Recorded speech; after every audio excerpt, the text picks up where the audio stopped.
अध्याय 18। इब्राहिम ममरे के बांज वृक्षों के बीच कड़ी धूप के समय तंबू के द्वार पर बैठा हुआ था।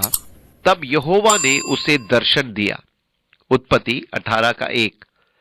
अब यह समय भयंकर गर्मी का समय होता था। उसने आंख उठाकर दृष्टि की तो क्या देखा कि 3 पुरुष उसके सामने खड़े हैं। जब उसने उन्हें देखा तब वो उनसे भेंट करने के लिए तंबू के द्वार से दौड़ा और भूमि पर गिरकर दंडवत किया और कहने लगा, हे प्रभु, यदि मुझ पर तेरी अनुग्रह की दृष्टि है तो मैं विनती करता हूं कि अपने दास के पास से चले न जाना। मैं थोड़ा सा जल लाता हूं और आप अपने पांव धोकर इस वृक्ष के नीचे विश्राम करें। फिर मैं एक टुकड़ा रोटी ले आऊं और उसे आप अपने जीव को तृप्त करें, तब उसके पश्चात आगे बढ़े, क्योंकि आप अपने दास के पास इसलिए पधारे हैं। उन्होंने कहा, जैसे तू कहता है वैसा ही कर। उत्पत्ति 18 2 से 5 पद। इस प्रकार प्रभु 2 स्वर्गदूतों के साथ इब्राहिम के पास से होकर जा रहा था। इब्राहिम उनसे मिलने के लिए दौड़ पड़ा। उन तीनों का उसने हार्दिक स्वागत किया। उसने कहा, मैं आपके लिए थोड़ा पानी ले आता हूं कि आप अपने पांव धोएं। मैं आपके खाने के लिए कुछ लाता हूं। आप यहां विश्राम करें और फिर अपनी यात्रा पर आगे जाएं। यह दिन का सबसे गर्म समय है। इब्रानियों की पुस्तक में हमसे कहा गया कि परदेशियों, अनजान व्यक्तियों की खातिरदारी करने में सावधान बने रहे, क्योंकि हम कभी जान नहीं पाएंगे कि अनजाने में हम स्वर्गदूतों की सेवा कर सकते हैं। सो इब्राहिम ने तंबू में पास फुर्ती से जाकर सारा से कहा, 3 सवा मैदा फुर्ती से गूंद और फुलके बना। उत्पत्ति 18 का 6। पुराने जमाने की अच्छी स्वादिष्ट रोटियां। फिर इब्राहिम गाय बैल के झुंड में दौड़ा और एक कोमल और अच्छा बछड़ा लेकर अपने सेवक को दिया और उसने फुर्ती से उसे पकाया। तब उसने मक्खन और दूध और वो बछड़ा उसने पकाया था लेकर उनके आगे परोस दिया, और आप वृक्ष तले उनके पास खड़ा रहा और वे खाने लगे। उत्पत्ति 18 7 और 8 पद। अब यहां मेरे लिए एक दिलचस्प बात है। उसने उन्हें खाने के लिए मक्खन, दूध, दही और मांस दिया। ये कोशेर नहीं है। यहां इस्राएल का पिता इब्राहिम मिलावट करने वाला नियम भंग नहीं कर रहा था। कोशेर व्यवस्था के अनुसार मांस के साथ दूध एवं दूध के व्यंजन न देना पवित्र शास्त्र का उचित अनुवाद नहीं है। यह तो एक मच्छर छानने वाली बात है जिसे फरीसी किया करते थे। कहने का मतलब है कि फरीसियों ने व्यवस्था को जटिल बना दिया था। व्यवस्था ने घोषणा की थी, पशु मां के दूध में उसके बच्चे को ना पकाना। मतलब यह कि आप बकरी का बच्चा ले लें और उसके मां के दूध में पकाएं। ऐसा करना वर्जित था। परंतु यहूदियों ने कोशेर व्यवस्था में मांस के साथ दूध और उसके अन्य रूपों को वर्जित ठहराया था, क्योंकि मान लो आप एक गिलास दूध पिए और मांस खाए तो ना जाने वो गाय का दूध मां का हो और मांस बच्चे का हो जो आपके पेट में उबल जाएगा। ऐसा करना एक प्रकार से वर्जित था। दूध के व्यंजनों के साथ मछली खाना मना नहीं था। इसे वे कोशेर व्यवस्था कहते थे, परंतु वास्तव में यह मात्र आडंबर था। परमेश्वर का आशय यह नहीं था और न ही इब्राहिम ने व्यवस्था को तोड़ा था। स्वर्गदूतों ने उसके द्वारा परोसे गए भोजन, दूध, दही, मक्खन और मांस को खाया था।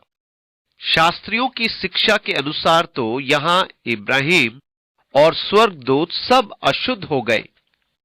उन्होंने उससे पूछा, तेरी पत्नी सारा कहां है? उसने कहा, वो तो तंबू में है। उसने कहा, मैं वसंत ऋतु में निश्चय तेरे पास फिर आऊंगा और तेरी पत्नी सारा का एक पुत्र उत्पन्न होगा। सारा तंबू के द्वार पर जो इब्राहिम के पीछे था सुन रही थी। उत्पत्ति 18:9 और 10 पद। वह अर्थात सारा तंबू के द्वार पर खड़ी सुनने का प्रयास कर रही थी कि वो इब्राहिम से क्या बोल रहा था। वो द्वार के पीछे खड़ी उनकी बातें सुन रही थी। इब्राहिम और सारा दोनों बहुत बूढ़े थे और सारा का स्त्री धर्म बंद हो गया था। उत्पत्ति 18:11। उसके शरीर में बदलाव आ गया था। सो सारा मन में हंसकर कहने लगी, मैं तो बूढ़ी हूं और मेरा पति भी बूढ़ा है, तो क्या मुझे ये सुख होगा। उत्पत्ति 18:12। तब यहोवा ने इब्राहिम से कहा, सारा ये कहकर क्यों हंसी कि क्या मेरे जो इतनी बूढ़ी हो गई हूं सचमुच एक पुत्र उत्पन्न होगा। क्या यहोवा के लिए कोई काम कठिन है। उत्पत्ति 18:13 और 14 पद। ओह, वास्तव में ये एक उत्तम प्रश्न है ना। परमेश्वर ने इब्राहिम से कहा था, देख मैं परमेश्वर हूं, क्या मेरे लिए कोई काम कठिन है। पौलुस हमें बताता है, अब जो ऐसा सामर्थ्य है कि हमारी विनती और समझ से कहीं अधिक काम कर सकता है, उस सामर्थ्य के अनुसार जो हम में कार्य करता है। इफिसियों 3:20 पद। क्या परमेश्वर के लिए कोई भी काम कठिन है। सारा क्यों हंसी। वो इसलिए हंसी थी कि वो केवल मानवीय संभावनाओं के बारे में सोच रही थी। वो परमेश्वर पर दृष्टि नहीं लगाई थी। उसमें विश्वास की कमी थी। सामान्यतः होता यही है कि हम किसी ऐसी बात पर जो विश्वास प्रतीत नहीं होता है हंसते हैं, क्योंकि हम परमेश्वर पर विश्वास करने की अपेक्षा उस बात को केवल मानवीय दृष्टिकोण से देखते हैं, न कि परमेश्वर मानवीय कानूनों और बाधाओं को दूर करने में सक्षम है। अतः सारा की शारीरिक अवस्था में बदलाव आ चुका था और इब्राहिम 100 वर्ष पार कर चुका था, तो क्या हुआ। क्या परमेश्वर के लिए कोई भी कार्य असंभव है। सारा क्यों हंसी थी। नियत समय में अर्थात वसंत ऋतु में मैं तेरे पास फिर आऊंगा और सारा के पुत्र उत्पन्न होगा। तब सारा डर के मारे यह कहकर मुकर गई कि मैं नहीं हंसी। उसने कहा, नहीं, तू हंसी तो थी। फिर वे पुरुष वहां से चलकर सदोम की ओर ताकने लगे और इब्राहिम उन्हें विदा करने के लिए उनके संग संग चला। उत्पत्ति 18:14 से 16 पद। इस प्रकार इब्राहिम उन्हें छोड़ने के लिए कुछ दूर तक उनके साथ गया। तब यहोवा ने कहा। उत्पत्ति 18:17 पद। यहां यह दिलचस्प बात है कि परमेश्वर को यहां यहोवा कहा गया। ये जो मैं करता हूं सो क्या इब्राहिम से छिपा रखूं। उत्पत्ति 18:17। अब वे 3 जन थे जो स्वर्गदूत जैसे दिखाई दिए थे, परंतु उनमें से एक यहोवा था जो कि निश्चय ही यीशु मसीह रहा होगा। मसीह यीशु के दर्शन या प्रगटीकरणों में से एक रूप। और इसी बारे में तो यीशु फरीसियों को बता रहा था, इब्राहिम मेरे दिन देखने पर आनंदित हुआ। ठीक इस समय के संदर्भ में बोल रहा था। अब यहां आप देखते हैं कि इब्राहिम सीधे यहोवा से बात कर रहा था, पिता से नहीं, क्योंकि परमेश्वर को किसी ने कभी नहीं देखा। एकलौता पुत्र जो पिता की गोद में है उसी ने उसे प्रकट किया। यूहन्ना 1:18। अतः पुराना नियम में परमेश्वर के प्रगटीकरणों में से ये एक है। ये पिता नहीं था। यीशु ने अपने शिष्यों से साफ साफ कहा था, किसी ने कभी पिता को नहीं देखा। ये प्रगटीकरण मसीह यीशु में यहोवा का रूप है, क्योंकि यीशु का नाम ही अपने आप में यहोवा शुआ है और सहस्राब्दी में यहोवा सिदकेनु होगा। इस प्रकार वो यहां यहोवा के रूप में प्रकट होकर दिखाई दे रहा था और इब्राहिम से आमने सामने बात कर रहा था। और यहोवा ने कहा, ये जो मैं करता हूं उसे क्या इब्राहिम से छिपा रखूं। इब्राहिम से तो निश्चय एक बड़ी और सामर्थी जाति उपजेगी और पृथ्वी की सारी जातियां उसके द्वारा आशीष पाएगी, क्योंकि मैं जानता हूं कि वो अपने पुत्रों और परिवार को जो उसके पीछे रह जाएंगे आज्ञा देगा कि वे यहोवा के मार्ग में अटल बने रहें और धार्मिकता और न्याय करते रहें, इसलिए कि जो कुछ यहोवा ने इब्राहिम के विषय में कहा है उसे पूरा करें। फिर यहोवा ने कहा, सदोम और ओमोरा की चिल्लाहट बढ़ गई है और उनका पाप बहुत भारी हो गया है, इसलिए मैं उतर कर देखूंगा कि उसकी जैसी चिल्लाहट मेरे कान तक पहुंची है उन्होंने ठीक वैसा ही काम किया है कि नहीं, और ना किया हो तो मैं उसे जान लूंगा। सो वे पुरुष वहां से मुड़ के सदोम की ओर जाने लगे, पर इब्राहिम यहोवा के आगे खड़ा रह गया। तब इब्राहिम उसके समीप जाकर कहने लगा, क्या तू सचमुच दुष्ट के साथ धर्मी का भी नाश करेगा? कदाचित उस नगर में 50 धर्मी हो, तो क्या तू सचमुच उस स्थान को नष्ट करेगा और उन 50 धर्मियों के कारण जो उसमें हो ना छोड़ेगा? इस प्रकार का काम करना तुझसे दूर रहे कि दुष्ट के संग धर्मी को भी मार डाले और धर्मी और दुष्ट दोनों की एक ही दशा हो। ये तुझसे दूर रहे। क्या सारी पृथ्वी का न्यायी न्याय न करे? उत्पत्ति 18:18 से 25 पद। अब ध्यान दें कि जब इब्राहिम ने सदोम नगर के लिए यहोवा से विनती करना आरंभ की, तब उसने विनती करने की भूमिका कैसी बांधी थी? परमेश्वर के लिए दुष्ट के साथ धर्मी को नष्ट करना न्याय संगत नहीं है। यदि किसी स्थान पर परमेश्वर का न्याय का दंड आने वाला है, तो धर्मी को दुष्ट के साथ उस न्याय के दंड का भागी नहीं होना चाहिए।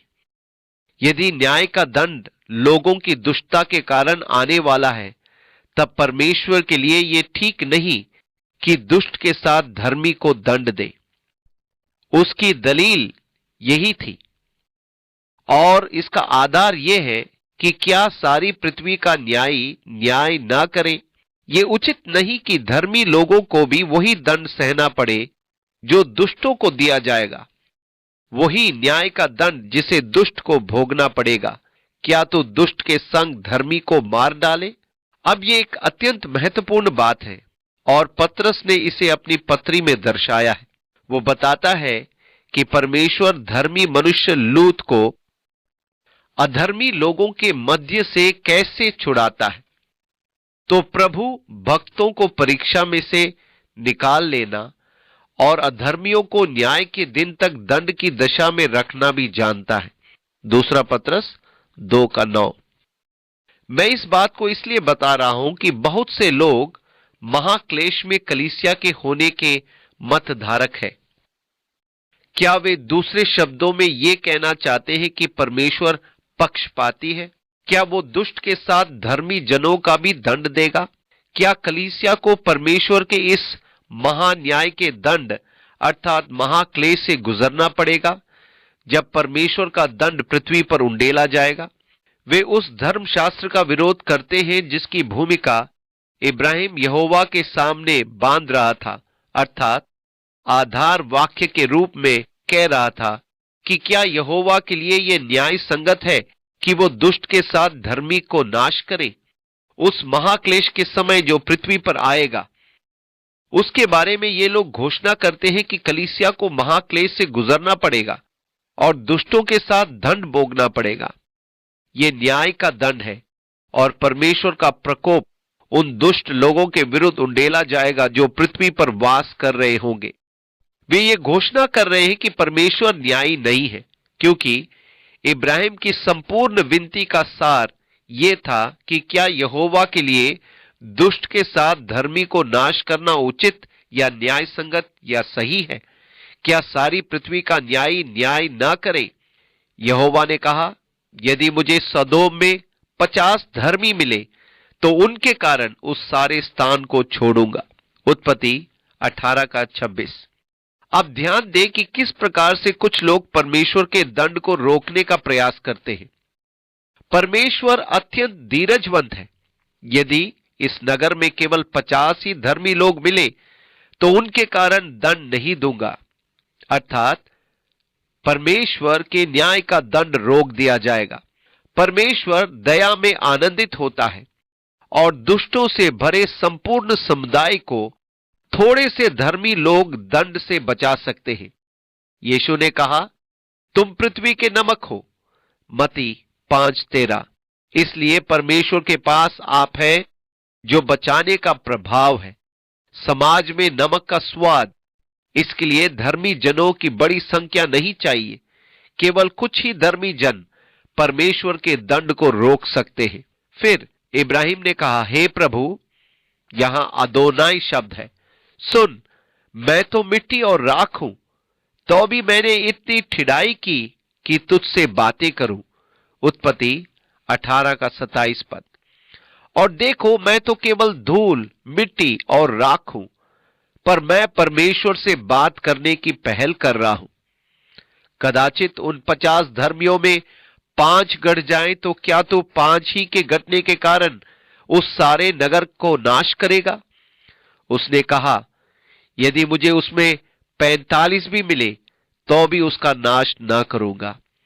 फिर उसने उससे यह भी कहा, कदाचित वहां 40 मिले। उसने कहा, तो मैं 40 के कारण भी ऐसा ना करूंगा। फिर उसने कहा, हे प्रभु, क्रोध न कर, तो मैं कुछ और कहूं, कदाचित वहां 30 मिले। उसने कहा, यदि मुझे वहां 30 भी मिले तो भी ऐसा ना करूंगा। फिर उसने कहा, हे प्रभु सुन, मैं इतनी ठिड़ाई तो की है कि तुझसे बातें करूं, कदाचित उसमें 20 मिले। उसने कहा, मैं 20 के कारण भी उसका नाश ना करूंगा। उत्पत्ति 18:28-31 पर। आप जितना अच्छा सौदा कर सकते हैं अवश्य करें। फिर उसने कहा, हे प्रभु, क्रोध न कर, मैं एक ही बार और कहूंगा, कदाचित उसमें 10 मिले। उसने कहा, तो मैं 10 के कारण भी उसका नाश ना करूंगा। उत्पत्ति 18:32। इब्राहिम ने सोचा था कि मैं निश्चय ही उस नगर में 10 धर्मी जन पालूंगा। वहां लूत है, उसकी पत्नी, उसकी 2 बेटियां और फिर उसके परिवारजन। ठीक है, तब तो नगर बच जाएगा। विनती या मध्यस्थता करने की ये एक दिलचस्प तस्वीर है। इब्राहिम खड़ा रहा, इन लोगों के लिए विनती करता रहा, उस नगर को बचाने के प्रयास में लगा रहा जिस पर परमेश्वर के न्याय का दंड आने वाला था। मध्यस्थता करने की एक अति सुंदर तस्वीर। जब यहोवा इब्राहिम से बातें कर चुका तब चला गया और इब्राहिम अपने घर को लौट गया। उत्पत्ति 18:33। आगे के अध्ययन में हम देखेंगे कि सदोम के साथ क्या हुआ। क्या ही अच्छा हो यदि आप आगे के वर्णन को पहले से पढ़ लें। अगले 5 अध्याय मध्यस्थता की सुंदर तस्वीर, परंतु जिस मुख्य बात पर मैं आपका ध्यान आकर्षित करना चाहता हूं वो है कि प्रभु धर्मी को छुटकारा देना जानता है। निश्चय ही उन्होंने उस नगर में 10 धर्मी जन तक नहीं पाए थे, उन्होंने केवल 1 धर्मी जन पाया था। जब परमेश्वर का दंड आने वाला था तब लूत अपने बच्चों दामादों के पास गया और उसने विनती करके कहा कि इस नगर से निकल चलो, पर उन्होंने उसका ठट्टा किया। वे उस पर हंसने लगे, उन्होंने उसका मजाक उड़ाया। परमेश्वर इस नगर का न्याय नहीं करेगा, यह नगर तो एक लंबे समय से बसा है, सब वैसा ही चल रहा है। यद्यपि लूत उस नगर के दुश्मनों से बचा रहा, उसके बच्चे नहीं बचे। वे उस नगर के पापों में फंस गए थे। उसके द्वारा सदोम नगर को चुनने का मतलब था उसके परिवार का नाश। वो तो तभी विश्वास में मजबूत था, उसने वहां के दुराचारों और दुष्टता से स्वयं को बचा रखा था, परंतु उसके बच्चे उस नगर के कार्यों में लीन थे और उसे उस नगर को छोड़ने के कारण अपने बच्चों के विनाश की भारी कीमत चुकाना पड़ी थी। वे सदोम की सभ्यता और पाप में लिप्त थे और सब नाश हो गए थे। मुख्य बात पर वापस लौटते हुए, क्या परमेश्वर धर्मी को दुष्ट के साथ नाश कर देगा? और परमेश्वर का उत्तर था नहीं, वो नहीं करेगा। वो धर्मी को दुष्ट के साथ नाश नहीं करेगा। अतः इसके पहले कि परमेश्वर दुष्टों को नाश करे, परमेश्वर को धर्मी जन के साथ क्या करना था? उसने धर्मी लूत को नगर के नाश किए जाने से पहले नगर से बाहर निकाला। इसके पहले कि पृथ्वी पर परमेश्वर का प्रकोप भड़के, उसका न्याय का दंड आ पड़े, वो धर्मी को बाहर निकाल लेगा या बचा लेगा, क्योंकि प्रभु जानता है कि धर्मी को कैसे बचाना है, परंतु अधर्मियों को वो न्याय का दंड पाने के लिए रोके रखेगा। मनुष्यों की समस्त अधार्मिकता और अधर्म पर न्याय के दंड का दिन आने वाला है। उन पर जिन्होंने अधर्म से सत्य को दबाए रखा, परंतु परमेश्वर के लिए धर्मी को दुष्ट के साथ नाश करना न्याय संगत न होगा। मैं परमेश्वर की महाकरुणा एवं प्रेम, धर्मी परमेश्वर के स्वभाव के कारण महाक्लेश के बाद कलीसिया के उठाए जाने के विचार को सुसंगत नहीं पाता। इसलिए पृथ्वी पर महाक्लेश के आने से पूर्व विश्वासियों की मंडली का बादलों पर उठा लिया जाना परमेश्वर के न्यायोचित धर्मी स्वभाव का प्रतीक है, और धर्मी को छुड़ाने या बचाने का इतिहास इस बात का साक्षी है कि न्याय का दंड आने या उंडेले जाने से पहले धर्मी बचाए जाएंगे। हम इस विषय पर आगामी अध्यायों में विस्तार से बताएंगे। अब प्रभु आपके साथ हो, आपको आशीष दे और सुरक्षित बचाए रखे। प्रभु आप पर अपने मुख का प्रकाश चमकने दे और आपको शांति दे। काश आपका मन उसके प्रेम से भर जाए। काश आप पवित्र आत्मा के चलाए चले और आपके आंतरिक मनुष्यत्व में आप उसके पवित्र आत्मा के कार्य करने के द्वारा बलवंत हो। काश आप उसके वचन के ज्ञान एवं समझ में बढ़ते जाएं और आपके जीवन के लिए उसकी इच्छा एवं उद्देश्य में उन्नति करें, जिससे कि आप प्रभु के सामने उसको प्रसन्न करने योग्य जीवन की चाल चले और परमेश्वर आपके विश्वास एवं भरोसे को बढ़ाता रहे। काश वो आपके जीवन में सुंदर ढंग से काम करे, जबकि वो आपको पोषित करता, बढ़ाता और अपने साथ सहभागिता के पथ में आपकी अगुवाई करता है। मसीह यीशु में आपका जीवन भरपूर और आशीषित होता जाए और प्रभु की आशीषें आप पर बनी रहे, चाहे हम एक दूसरे से अलग ही क्यों न रहे, और जब तक कि हम संगति में दोबारा ना लाए जाएं। हमारे प्रभु और उद्धारकर्ता मसीह यीशु के अनुग्रह और ज्ञान में एक साथ मिलकर निरंतर बढ़ते जाएं।